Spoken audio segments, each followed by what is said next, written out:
For example അച്ഛൻ ചോദിക്കുകയാണ് വണ്ടി ഒന്ന് ഓടിക്കട്ടാണ്, നമ്മൾ എന്ത് ചെയ്യും? ഓക്കെ, അതിന് കാരണമുണ്ടിട്ടോ എന്ന് പറയാൻ കാരണം മറ്റേ വള്ളവനാട് സ്റ്റൈലിൽ കാരണമുണ്ടിട്ടോ എന്ന് പറഞ്ഞല്ല, കാരണമുണ്ട്.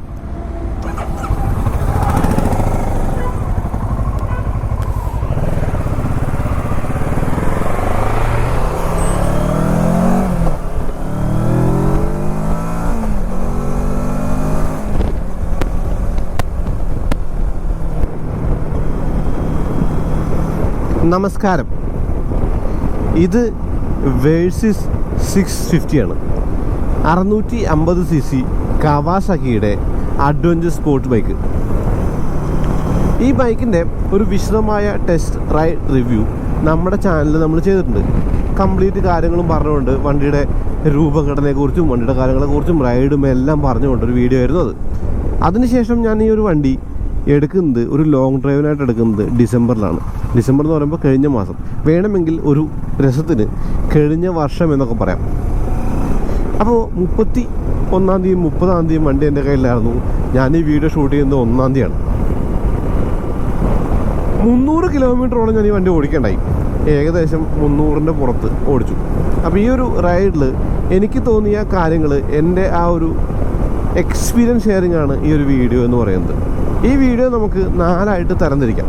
ഒന്നെന്ന് പറയുന്നത് ഈ വണ്ടിയുടെ ആ ഒരു എന്നെ ആകർഷിച്ച കാര്യങ്ങൾ, എന്നെ ആകർഷിക്കാത്ത കാര്യങ്ങൾ, ഇതിൻ്റെ ആ ഒരു USP, ഇതിൻ്റെ യൂസ് കേസ് സെനാരിയോസ്, പിന്നെ ആകെ മൊത്തം ടോട്ടൽ വേഴ്സസ് 650 എങ്ങനെയുണ്ട് എന്നുള്ളതും കൂടി ഈ ഒരു വീഡിയോയിൽ ഉൾപ്പെടുത്താൻ ശ്രമിക്കാം.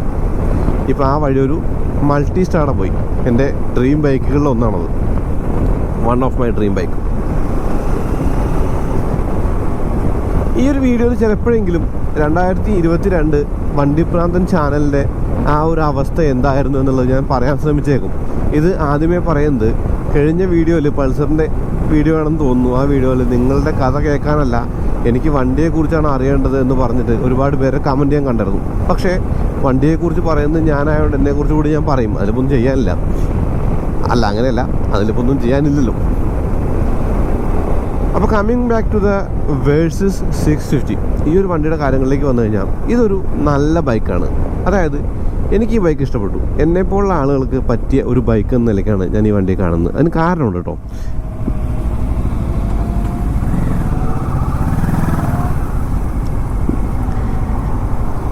ഓക്കെ, അതിന് കാരണമുണ്ടിട്ടോ എന്ന് പറയാൻ കാരണം മറ്റേ വള്ളവനാട് സ്റ്റൈലിൽ കാരണമുണ്ടിട്ടോ എന്ന് പറഞ്ഞല്ല, കാരണമുണ്ട്.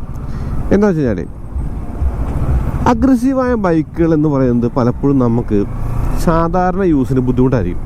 ഫോർ എക്സാമ്പിൾ പാല് മേടിക്കാൻ പോകാൻ, അതുപോലെ കുറച്ച് കാര്യങ്ങളുണ്ട്. ഇപ്പോൾ ഈ വാങ്ങുന്നത് ഏതൊരു വണ്ടിയാണെങ്കിലും, ഇപ്പോൾ ഞാൻ പറയാം, ഒരുപാട് വണ്ടികളുള്ള മുതലാളിമാരുടെ കാര്യം മാറ്റി നിർത്തേക്കൂ, അല്ലെങ്കിൽ ഒരുപാട് വണ്ടികളുള്ള കാർ അല്ലെങ്കിൽ ബൈക്ക് കളക്ടേഴ്സിൻ്റെ കാര്യം മാറ്റി നിർത്തേക്കൂ.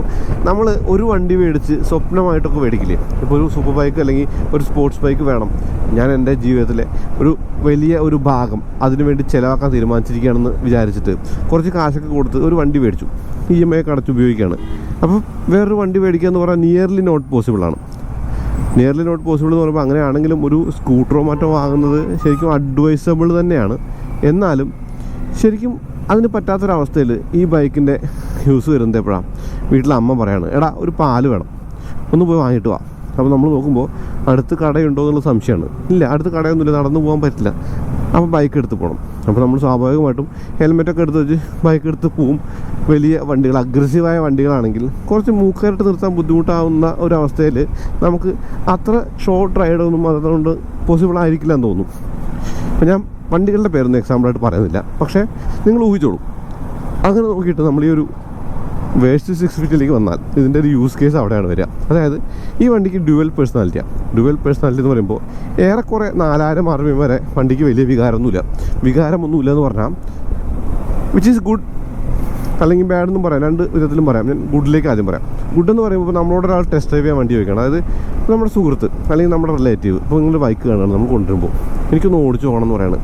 അപ്പോൾ നമ്മൾ പലപ്പോഴും പേടിച്ചിട്ടാണ് കൊടുക്കില്ല എന്ന് പറയും. അല്ലെങ്കിൽ ചില ആളുകളോട് നമുക്ക് കൊടുക്കില്ല പറയാൻ പറ്റില്ല, കടപ്പാടുകൾ ഉണ്ടാവും. അല്ലെങ്കിൽ എന്താ പറയുക, നമുക്ക് അവരോട് നോ പറയാൻ ബുദ്ധിമുട്ടായിരിക്കും. ഫോർ എക്സാമ്പിൾ അച്ഛൻ ചോദിക്കുകയാണ് വണ്ടി ഒന്ന് ഓടിക്കട്ടാണ്, നമ്മൾ എന്ത് ചെയ്യും?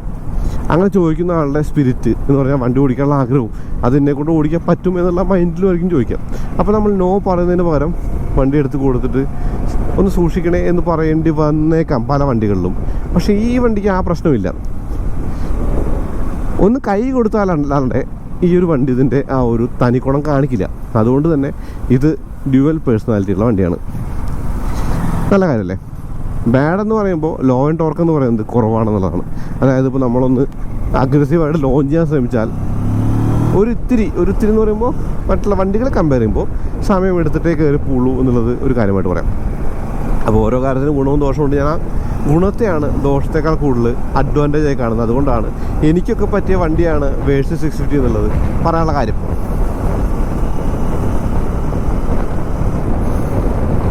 രണ്ടാമത്തെ പോയിന്റ്, ഒരു ഡെയിലി റൈഡ് എന്ന നിലയ്ക്ക് ഞാൻ ഈ വണ്ടി ഉപയോഗിച്ച് നോക്കിയ ഒരാളാണ്. അതുകൊണ്ട് ഡെയിലി റൈഡിന് പറ്റിയ വണ്ടിയാണെന്നത് നിസ്സംശയം പറയാൻ പറ്റും. ഒരു വലിയ ഫാക്ടറാണ് കേട്ടോ. ഉയരം കുറവാണെങ്കിൽ ഇപ്പോൾ കാലിൻ്റെ മുകളിൽ വണ്ടിയെ പിടിച്ച് നിർത്താൻ ബുദ്ധിമുട്ടായേക്കും. ഇപ്പോൾ ഞാൻ പറയാം, ചരൽ അല്ലെങ്കിൽ മണ്ണുള്ള റോഡിലൊക്കെ നമ്മളൊന്ന് ഓടിച്ച് കയറ്റേണ്ടി വന്നാൽ ഒരു പക്ഷേ ഇടയ്ക്ക് വെച്ച് വണ്ടി ഒന്ന് നിന്ന് പോയി അല്ലെങ്കിൽ വീലൊന്ന് ചുരമാന്ത് ചെയ്യാൻ സാധ്യതയുണ്ടെങ്കിൽ റിസ്ക്കാണ്. വെയിറ്റ് ഉണ്ട്, അത്യാവശ്യം നല്ല വെയിറ്റുള്ള വണ്ടിയാണ്. ചെരിഞ്ഞാൽ പൊക്കാനായിട്ട് ഒരു ഇത്തിരി എഫേർട്ട് എടുക്കേണ്ടി വരും എന്നുള്ളതാണ്. ചെരിഞ്ഞു കഴിഞ്ഞാൽ നിലത്തിട്ടേക്കാന്നുള്ളതേ ഉള്ളൂ, വീഴും. അതൊരു നെഗറ്റീവാണോ? നെഗറ്റീവ് അല്ല. ഈ ഒരു കൈൻഡ് ഓഫ് ബൈക്കുകളിലെല്ലാം സ്വഭാവം അങ്ങനെയാണ്. ഇനി അടുത്ത ഒരു കാര്യമെന്ന് പറയുന്നത്, ഇപ്പോൾ നമ്മൾ ഡെയിലി ഓടിക്കുമ്പോൾ ഫ്യൂവൽ എഫിഷ്യൻസിയുടെ കാര്യം ചോദിക്കാൻ ചാൻസ് ഉണ്ട്. അപ്പോൾ ഞാൻ നേരത്തെ പറഞ്ഞ പോയിന്റില്ല കേട്ടോ. EMI ഒക്കെ അടച്ച് നമ്മൾ ഒരു വണ്ടി മേടിക്കണം എന്നുള്ള ആഗ്രഹത്തിൽ വാങ്ങി ഓടിച്ചുകൊണ്ട് നടക്കുകയാണെങ്കിൽ നമ്മൾ മൈലേജിനെ കുറിച്ച് ചിലപ്പോഴെങ്കിലും ബോധർ ചെയ്യാൻ ചാൻസ് ഉണ്ട്. ഒരു 18 കിലോമീറ്ററൊക്കെയാണ് എനിക്ക് കാണിച്ചത്. അപ്പോൾ കുറച്ചും കൂടിയും കൈയൊക്കെ കൊടുക്കാതെ ഓടിച്ചാൽ അതിൽ പോയിന്റ് ഇല്ല. കാരണം ഇങ്ങനത്തെ വണ്ടി വാങ്ങിയിട്ട് നമ്മൾ മെല്ലെ ഓടിക്കേണ്ട കാര്യമൊന്നുമില്ല. ഓക്കെ, അപ്പോൾ 18 കിലോമീറ്റർ എക്സ്പെക്ട് ചെയ്താൽ മതി. ഇതൊരു പ്രീ ഫേസ് ലിഫ്റ്റ് മോഡലാണ് എന്നുള്ള കാര്യം കൂടി മനസ്സിലാക്കണം നമ്മൾ ഓടിച്ചുകൊണ്ടിരിക്കുന്നത്. ഇതിൻ്റെ ആ ഒരു പുതിയ മോഡലിന് LED ലൈറ്റും മീറ്റർ കൺസോളിൽ കുറച്ച് കാര്യങ്ങളൊക്കെ ഉണ്ട്. അതൊരു ഫങ്കി ആയിട്ടുണ്ട് വണ്ടി. പക്ഷേ ഈ ഒരു വണ്ടിക്ക് കാര്യമായിട്ടുള്ള എക്യുപ്മെൻറ്റ് ലിസ്റ്റൊന്നും പറയാനില്ല. അതായത് മീറ്റർ കൺസോളൊക്കെ ബേസിക്കാണ്, കാര്യങ്ങൾ കാണിക്കും എന്നുള്ളതേ ഉള്ളൂ, അതുപോലുള്ള കാര്യങ്ങളാണ്. എന്നാലും ശരിക്കും നമുക്കൊക്കെ ഫങ്ഷൻ ഓവർ ഫോം അല്ലേ? അതായത് കാഴ്ചയ്ക്കുള്ള കാര്യങ്ങളും അതായത് നാവിഗേഷൻ പോലുള്ള കാര്യങ്ങളൊന്നും നമ്മൾ ബൈക്കിലും അല്ലെങ്കിൽ കാറിലും നോക്കാറില്ല. നമുക്കൊക്കെ നോക്കേണ്ട കാര്യം എന്ന് പറയുന്നത് നല്ല എഞ്ചിനാണോ നല്ല ഗിയർ ബോക്സ് ആണോ ഓടിക്കാൻ എങ്ങനെ ഉണ്ടെന്നുള്ളതാണ്. അപ്പോൾ അടുത്ത പോയിന്റിലേക്ക് വരാം. ഗിയർ ഷിഫ്റ്റ് ഒരു ഇത്തിരി ഹാർഡാണ് ഈ വണ്ടിക്ക്. ഞാൻ എടുത്തപ്പോൾ മുതൽ കുറച്ച് ഹാർഡായിരുന്നു. പക്ഷേ ഒരു 10-200 കിലോമീറ്ററൊക്കെ ഓടിച്ചപ്പോൾ ഏകദേശം ഈ വണ്ടി ഇപ്പോൾ ഏകദേശം 485 കിലോമീറ്റർ ആവുന്നുള്ളതിൽ ഏറ്റവും ഭൂരിഭാഗവും ഞാൻ ഓടിച്ചാണ്. അപ്പോൾ ആദ്യത്തെ റിവ്യൂവിന് എടുക്കാൻ ഓടിച്ചപ്പോൾ അത്രയും ടൈറ്റൊന്നുമില്ല. അതായത് വണ്ടി ഓടി ഒന്ന് റണ്ണിങ് ആയിട്ടുണ്ട്. അതുകൊണ്ട് തന്നെയാണ് ഞാനിപ്പോൾ ഈ റെഡ് ലൈനൊന്നും ചെയ്യാത്തത്. കാരണം പുതിയ വണ്ടിയല്ലേ. അപ്പോൾ ഷിഫ്റ്റൊക്കെ ഒന്നുകൂടി സ്മൂത്തായിട്ടുണ്ട്, വലിയ പ്രശ്നങ്ങളൊന്നുമില്ല.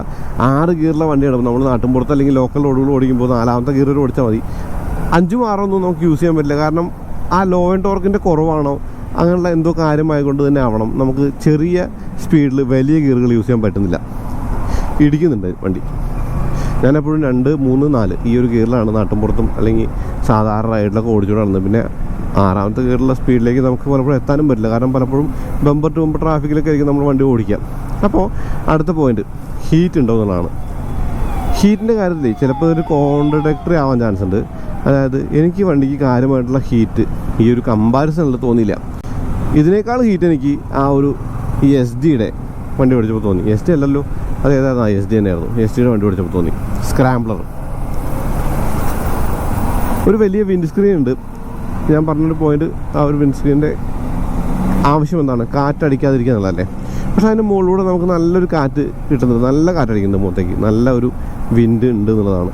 ഫുൾ ഫെയറിംഗ് ഉള്ള ഒരു വണ്ടിയാണിത്. ഒരു നേക്കഡ് ബൈക്കിനെ സംബന്ധിച്ച് അത്രയും ഒരു ഡ്രാഗും കാര്യങ്ങളൊന്നും തന്നെ ലിങ്ക് കൂടി വിൻഡ് സ്ക്രീൻ ഉള്ളൊരു വണ്ടിക്ക് വരുന്ന ആ ഒരു ഡ്രാഗെല്ലാം ഈ ഒരു വണ്ടിക്കും വരുന്നുണ്ട് എന്നുള്ളതാണ്.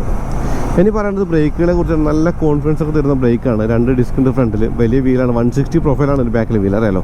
അപ്പോൾ അത്യാവശ്യം നല്ല ബ്രേക്കിംഗ് പെർഫോമൻസ് കൂടി വണ്ടിക്കുണ്ട്. നമ്മൾ നേരത്തെ പറഞ്ഞ പോയിന്റില്ലേ, ആ പറന്ന് കയറി പോകുമ്പോൾ 4000 RPM എബോവ് പോകുമ്പോൾ മിഡ് റേഞ്ച് എന്ന് പറയുന്നത് വേറെ ലെവലാണ് വണ്ടി. മിഡ് റേഞ്ച് എന്ന് പറയുമ്പോൾ ഈ വണ്ടിയുടെ ശരിക്കും ട്രൂ കളേഴ്സ് എന്ന് പറയുന്നത് മിഡ് റേഞ്ചിലാണ്. അപ്പോൾ മിഡ് റേഞ്ച് ഓടിക്കുമ്പോൾ മിഡ് റേഞ്ച് ടോപ്പ് എൻഡിലേക്ക് അധികം പോകാൻ പറ്റില്ല. കാരണം ടോപ്പ് എൻഡ് നമ്മുടെ കേരളത്തിൽ ടോപ്പ് എൻഡ് എടുക്കുക എന്ന് പറഞ്ഞാൽ it's not possible at all.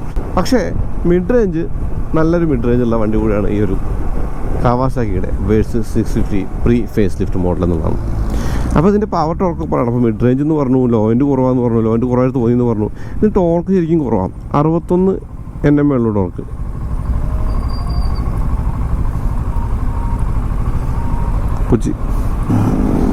61 Nm ആണ് ഈ ഒരു വേഴ്സസ് 650യുടെ ഈ ഒരു മോഡലിലെ ടോർക്ക്. കൂടാതെ 66 bhp പവറുണ്ട് ബ്രേക്ക് ഹോഴ്സ് പവർ. അപ്പോൾ 66 bhp എന്ന് പറയുന്നത് നല്ല പവറാണ്, പക്ഷേ ടോർക്കിലൊരു കുറവുണ്ട്. ആ ഒരു കുറവാണ് ഞാൻ പറഞ്ഞ ആ ഒരു ലോയിൻ്റെ ഒരു കാര്യമായിട്ടൊക്കെ എനിക്ക് തോന്നിയതെന്ന് തോന്നുന്നു. പക്ഷേ മിഡ് റേഞ്ചിൽ ഇവ പ്രശ്നങ്ങളൊന്നുമില്ല. ഒരു സ്പോർട്സ് ബൈക്ക് എന്ന നിലയ്ക്ക് അത്യാവശ്യം നല്ല അഡ്വഞ്ചർ സ്പോർട്സ് ബൈക്ക് എന്ന നിലയ്ക്ക് അത്യാവശ്യം നല്ല ഒരു കാലിബറുള്ള ഒരു ഓടിക്കാൻ രസമുള്ള ഫൺ ഫാക്ടറുള്ള വണ്ടിയാണ് ഈ ഒരു വേഴ്സസ് 650 എന്നുള്ളതാണ്. ക്ലച്ചും അല്ലെങ്കിൽ അങ്ങനെയുള്ള ലിവറുകളൊക്കെ അഡ്ജസ്റ്റ് ചെയ്യാനുള്ള ഓപ്ഷൻസുകളുണ്ട്. നമുക്ക് ആ ഒരു പോയിന്റിലേക്ക് ആക്കി വെച്ച് കഴിഞ്ഞാൽ യൂസ് ചെയ്യാൻ എളുപ്പമുണ്ട്. ക്ലച്ച് ആദ്യം എനിക്ക് എടുത്തപ്പോൾ ഹെവി ആയിട്ട് തോന്നി, പക്ഷേ ഞാൻ കുറച്ച് അഡ്ജസ്റ്റ് ചെയ്തിട്ട് കുറച്ച് അടുത്തേക്ക് വെച്ചപ്പോൾ പിന്നെ ആ ഒരു ഹെവിനെസ് ഇല്ലാതായിട്ടോ. നല്ല റൈഡ് ക്വാളിറ്റി ഉണ്ട്, അതും പറയേണ്ടതുണ്ട്. അത് ഈ ഒരു വണ്ടിയുടെ ഒരു USP ആണ്. അതായത് ഈ മോഡൽ വണ്ടികളുടെ നമുക്കൊരു ഇത്തിരി അഡ്വഞ്ചറായിട്ട് ഓടിക്കണം, കുറച്ച് കുണ്ടും കുഴി കൂടെ ഓടിച്ചാലും കാര്യമായിട്ട് എഫക്റ്റ് ഒന്നും ചെയ്യില്ല, നമ്മുടെ ദേഹത്തേക്ക് എഫക്റ്റ് ചെയ്യില്ല. മാത്രമല്ല നല്ല സോഫ്റ്റ് സീറ്റുമാണ് എന്നുള്ളതൊക്കെ ഈ വണ്ടിയുടെ ഗുണമായിട്ട് കാണാം. ഇനി ഇത് ആർക്കാണ് ചേരുക എന്നുള്ളത് പറയണം. ആർക്കാണ് ഈ വണ്ടിയുടെ ഒരു യൂസ് കൂടുതൽ വരിക എന്ന് വേണം. അതായത് ചുമ്മാ ഓടിച്ചുകൊണ്ട് നടക്കാൻ ഒരു വണ്ടി എന്നുള്ളതിനേക്കാൾ ഉപരി ഇടയ്ക്കൊന്ന് വീക്കെൻഡ് റൈഡ് അല്ലെങ്കിൽ ഒരു ലോങ് റൈഡൊക്കെ പോകാൻ പറ്റിയ വണ്ടി നോക്കുന്ന ആൾക്കാർക്ക് ഒരു അഡ്വഞ്ചർ സ്പോർട്ട് ബൈക്ക്, അതായത് കുറച്ച് CC കൂടിയ ബൈക്കിലേക്ക് കൈയെടുത്ത് വെക്കണം എന്നുള്ള ആഗ്രഹമുള്ള ആളുകൾക്ക്, ഒരു 30 എബോ ഉള്ള യുവാക്കൾക്ക്, 30 പുറത്ത് യുവാക്കളാണോ അല്ല, എന്നാലും 30 എബോ ഉള്ള യുവാക്കൾക്കൊക്കെ ഈ വണ്ടി ചേരുമെന്നുള്ളതാണ്. നല്ല ഒരു മോർണിംഗ് ആണ്, നല്ല ഒരു കാര്യങ്ങളുണ്ട്. ഞാൻ 2022 എങ്ങനെയുണ്ടായിരുന്നു വണ്ടിപ്രാന്തൻ എന്നുകൂടി പറയണമെന്ന് വിചാരിച്ചതാണ് ഈ ഒരു വീഡിയോയിൽ. അതിൻ്റെ കുറച്ച് കാര്യങ്ങൾ പറഞ്ഞാലോ എന്ന് ആലോചിച്ചു. പക്ഷേ പിന്നെ വിചാരിച്ചു വേണ്ട, അത് മിക്കവാറും ഞാൻ ഒരു ലൈവ് വരെ അല്ലെങ്കിൽ ഒരു പോസ്റ്റ് ചെയ്തോളാം. അപ്പോൾ അത്രയൊക്കെ ഉള്ളൂ. ശരിക്കും ഒരു റൈഡ് എക്സ്പീരിയൻസ് ചെയ്യാനായിട്ട് അധികം സമയം വേണ്ടല്ലോ, ചെറിയൊരു വീഡിയോ വേണ്ടു, ചെറിയൊരു വീഡിയോ ആണ്, ചെറിയൊരു കാര്യങ്ങളേ ഉള്ളൂ. അപ്പോൾ ഓടിക്കാൻ രസമുള്ള ഒരു അഡ്വഞ്ചർ ബൈക്ക്, ആ ഒരു ബൈക്ക് എന്ന നിലയ്ക്ക് ഒരു കവാസാക്കി വേഴ്സസ് 650 കാണാമെന്ന് പറഞ്ഞുകൊണ്ട് അവസാനിപ്പിക്കുകയാണ്. അപ്പോൾ അതേപോലെ ഈ ഒരു വീഡിയോ ഉപയോഗപ്പെട്ട് എന്ന് തന്നെ കരുതാണ്. അങ്ങനെയാണ് ചാനൽ സബ്സ്ക്രൈബ് ചെയ്യാൻ മറക്കരുത്. പിന്നെ ബെല്ലൈക്കൺ ക്ലിക്ക് ചെയ്യുക, എന്നാൽ നോട്ടിഫിക്കേഷൻ ലഭിക്കും. ഇൻസ്റ്റാഗ്രാം പേജും ഫേസ്ബുക്ക് ലൈക്ക് ചെയ്യുക, ഫോളോ ചെയ്യുക. നിങ്ങളുടെ ലൈക്കും ഷെയറൊക്കെയാണ് നമ്മുടെ ഇന്ധനം, അറിയാലോ. അപ്പോൾ അടുത്ത വീണ്ടും വരാം. അതിലേക്ക് നന്ദി, നമസ്കാരം.